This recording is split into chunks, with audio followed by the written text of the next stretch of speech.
चलिए, कैसे हैं आप लोग डियर स्टूडेंट्स? उम्मीद करते हैं बहुत बढ़िया होंगे। हम लोग आज बात करते हैं रेलवे, एनटीपीसी और ग्रुप डी स्पेशल क्लास के बारे में बात कर रहे हैं। देखा जाता है कि ग्रुप डी हो या एनटीपीसी हो, दोनों एग्जाम में मैथ का जो स्टैंडर्ड होता है वो किस तरह का होता है। तो हम लोग एक एक मैथ को अभी देखेंगे कि मैथ किस तरह से जो है एग्जाम में पूछा जाता है और किस तरह से उसे बनाएंगे और कोशिश करेंगे कि किस तरह से हमारा एग्जाम में अधिक से अधिक स्कोर हो सके। ठीक, चलिए स्पेशल रेलवे के लिए यहाँ पर हम कुछ आज मैथ स्टार्ट करने जा रहे हैं, है ना। एक एक करके हम सारा मैथ देखेंगे और अगर आपको लग रहा है कि इस तरह का मैथ हमको और चाहिए तो कमेंट में एस करके हमें जरूर बताइएगा। हम लोग रेलवे में चैप्टर चालू कर रहे हैं तो पहला चैप्टर दिया हुआ है। यहाँ पर नंबर सिस्टम यानी संख्या पद्धति। पहला चैप्टर है नंबर सिस्टम संख्या पद्धति। तो हम लोग संख्या पद्धति में किस किस तरह का क्वेश्चन पूछा गया है, चाहे वो ग्रुप डी में पूछा गया है या फिर एनटीपीसी पूछा गया है, वो सारे प्रीवियस क्वेश्चन को अभी एक एक करके हम सॉल्व कराएंगे। जैसे देखिए, एक क्वेश्चन एक नंबर दिया हुआ है, यदि किसी संख्या का एक तिहाई स्वयं उस संख्या से 4 कम है तो वह संख्या ज्ञात करें। क्या करें? वह संख्या ज्ञात करें। तो ऑप्शन दिया है कि 4, 5, 6, 3। मान लेते हैं कि संख्या x है, माना कि संख्या बराबर क्या है? x है। अब कह रहा है कि एक तिहाई, तो संख्या का एक तिहाई क्या होगा? संख्या का एक तिहाई कितना हो गया? x/3 हो गया। कह रहा है कि एक तिहाई, तो संख्या क्या कर लिए? एक तिहाई कर लिए, है ना। से 4 कम है। कितना कम है? 4 कम है। तो देखिए, कह रहा है कि संख्या से क्या है, यानी दोनों में 4 का अंतर है। कितने का अंतर है? 4 का अंतर। मान लेते हैं कि संख्या x हो गया और संख्या का एक तिहाई x/3 हो गया। 4 कम है यानी दोनों संख्या में कितने का अंतर है? 4 का अंतर है। अब यहाँ पूछ रहे हैं कितना मान लिए? एक का आंसर कितना हो गया? 3। यहाँ पर क्रॉस मल्टीपल करते हैं, यहाँ पर 3x - x हो गया बराबर 4। यहाँ घट के हो गया 2x/3 अब बराबर इधर हो गया 4। फिर क्रॉस मल्टीपल करते हैं यानी 2x बराबर कितना हो गया? 12 हो गया और x बराबर कितना हो गया? 6। या x का वैल्यू कितना आया? तो 6 आया। तो यहाँ आंसर क्या होगा? 6 होगा। हमारा आंसर 6 आया। आपका आंसर कितना आया बताइए। चलते हैं अगले क्वेश्चन में। देखिए, अगला क्वेश्चन यह दिया हुआ है कि संख्या इतना दिया हुआ है, इसमें 8 का स्थानीय मान क्या होगा। देखिए, कभी कभी इसमें प्लेस वैल्यू पूछता है, कभी कभी फेस वैल्यू पूछता है। तो हम लोग दोनों मान लेते हैं। प्लेस वैल्यू और फेस वैल्यू क्या होता है? तो देखिए, एक होता है प्लेस वैल्यू, जैसे यहाँ पर दिया हुआ है प्लेस वैल्यू। तो प्लेस वैल्यू देखिए, पहले अंक लिखते हैं 7, 6, 8, 9, 7। अब अगर स्थानीय मान का मतलब होता है प्लेस वैल्यू। क्या होता है? Place value. यानी 8 दे दिए, अब गुना 1 कर दिए। अब कितना डिजिट है? 2 डिजिट है, इसमें 2 जीरो दे दिए, यानी कितना हो गया? 800। अब देखिए 800 कहां दिया हुआ है? यहां दिया हुआ है, तो 800 हो गया आंसर। कभी कभी पूछता है कि फेस वैल्यू कितना होगा, यानी अंकित मान कितना होगा। अंकित मान निकालना हो तो हम यहाँ जीरो नहीं बैठाएंगे, अंकित मान निकालना होगा। डायरेक्ट कितना हो जाएगा? 8 हो जाएगा अंकित मान। कितना हो जाएगा? अंकित मान हो जाएगा 8। और अगर हम स्थानीय मान पूछेंगे तो ये होगा स्थानीय मान।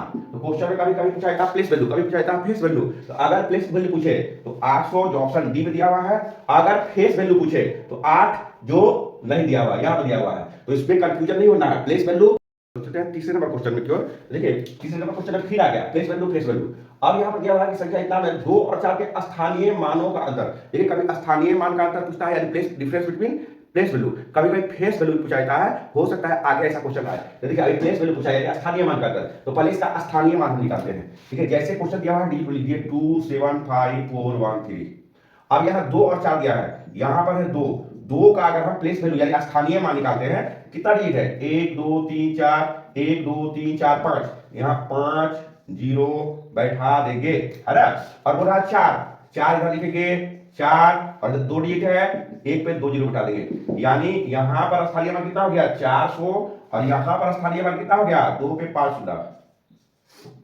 5 ये हो गया स्थानीय मान। ये क्या हो गया? स्थानीय मान हो गया। ये क्या हो गया? स्थानीय मान हो गया। तो देखिए, ये स्थानीय मान निकला। अब प्रश्न पूछ रहा है कि दोनों का अंतर क्या होगा। क्वेश्चन ने पूछ रहा है कि दोनों का अंतर क्या होगा। तो अंतर निकालना है, यानी कि 2,05,000 माइनस कितना है? 400। तो घटाइए, देखिए 0 बच गया।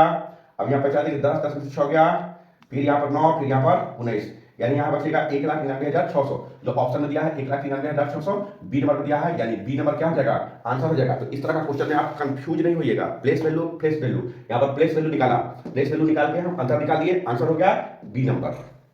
अगले क्वेश्चन को, या अगला क्वेश्चन दिया हुआ है कि निम्नलिखित में कौन सी अभाज्य संख्या है ना।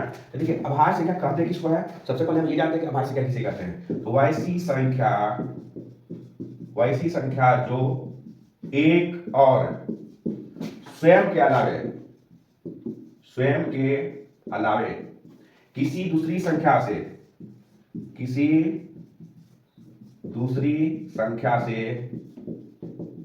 विभाजित न हो उसे अभाज्य संख्या कहा जाता है।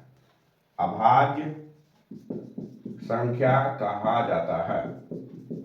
तो सबसे पहले जाने अभाज्य संख्या किसे कहते हैं। आप देखिए जैसे में क्या होगा, तो देखिए पहला अभाज्य संख्या 2 होता है, 2 केवल 1 से कटेगा या फिर 2 से कटेगा। दूसरा अभाज्य संख्या 3 होता है जो केवल 1 से कटेगा या स्वयं से कटेगा। 5 होगा, 7 होगा, 9 नहीं होगा, 9 के बाद 11 होगा, 11 के बाद 13 होगा, 13 के बाद 14 नहीं होगा, 15 नहीं होगा, 16 नहीं होगा, 17 होगा, 17 के बाद 19 होगा, डॉट डॉट इस तरह से अभाज्य संख्या होता है। अब हमें क्वेश्चन में दिया हुआ है कि बताइए इसमें अभाज्य संख्या कौन सी है, क्या यह है या क्या यह है या यह है या यह है। तो देखिए इसमें हर संख्या किसी न किसी संख्या से कटेगा, कोई एक संख्या ऐसा होगा जो किसी संख्या से नहीं कटेगा। अब हमें देखना है कि संख्या कौन सी है। तो सबसे पहले ऑप्शन नंबर 1 में आते हैं। एक ऑप्शन नंबर 1 में देखते हैं यह संख्या 3 से भाग लग रहा है। देखिए यह संख्या में जो है 123 लिखते हैं, 3 से पूरा कट रहा है, 3 के 12, 3 का 3 है ना, यानी 41 बार में पूरा कट रहा है, ये होगा नहीं। 213 ये भी कट रहा है, ये भी 3 से पूरा कट जाएगा। देखिए 7 या 21, 71 बार में ये 41 बार पूरा कट रहा है। संख्या जो है 3 से कटेगा, 3 5 15, 3 1 3, लेकिन ये संख्या जो है किसी संख्या से कटने वाला नहीं है। आंसर क्या होगा 173। आप भी भाग देकर जांच कर लीजिएगा, अगर यह किसी संख्या से कटे तो हमें कमेंट में जरूर बताइएगा। यहाँ फिलहाल हम देख रहे हैं कि संख्या नहीं कट रही है, बाकी संख्या कट रही है, तो आंसर क्या होगा 173 होगा। इस तरह का क्वेश्चन देख के हड़बड़ाना नहीं है, आराम से उत्तर देना है इसका। हम लोग अगले क्वेश्चन की ओर। अगला क्वेश्चन दिया हुआ है कि यदि x एक सम संख्या है तो अगली विषम संख्या क्या होगी।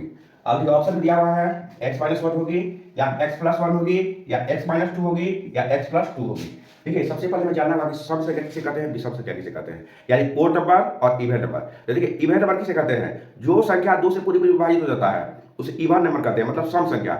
ओड नंबर किसे कहते हैं, वैसी संख्या जो 2 से पूरी विभाजित नहीं होती है उसे ओड नंबर कहते हैं। अब यहाँ पर पूछ रहा है कि सम संख्या, x एक सम संख्या है। देखिए कभी भी हम सम संख्या में सम संख्या को जोड़ते हैं तो अगली सम संख्या प्राप्त होती है। यदि सम संख्या में विषम संख्या जोड़ते हैं तो हमें अगली विषम संख्या प्राप्त होती है। और अगर हमें बैक जाना होगा तो हमें माइनस करना होगा। अब देखिए यहाँ पर दिया है -1, तो -1 यानी ये सम संख्या, यहाँ पर माइनस करेंगे तो हमें बैक जाना होगा ना, तो हमें पीछे नहीं जाना है। क्वेश्चन में पूछा है कि अगली सम संख्या क्या है, क्वेश्चन में क्या पूछा है अगली, यानी हमें अगर आगे जाना है तो हमेशा हमें प्लस करना होगा। तो माइनस चिन्ह वाला नहीं होगा, माइनस चिन्ह वाला नहीं होगा। अब 2 ऐसे कैंसिल हो गया, क्योंकि हमें आगे जाना है तो प्लस करना है, तो माइनस और ऐसे नहीं होगा। अब बचा 2। अब यहाँ पर देखना है कि अगली विषम संख्या क्या होगा।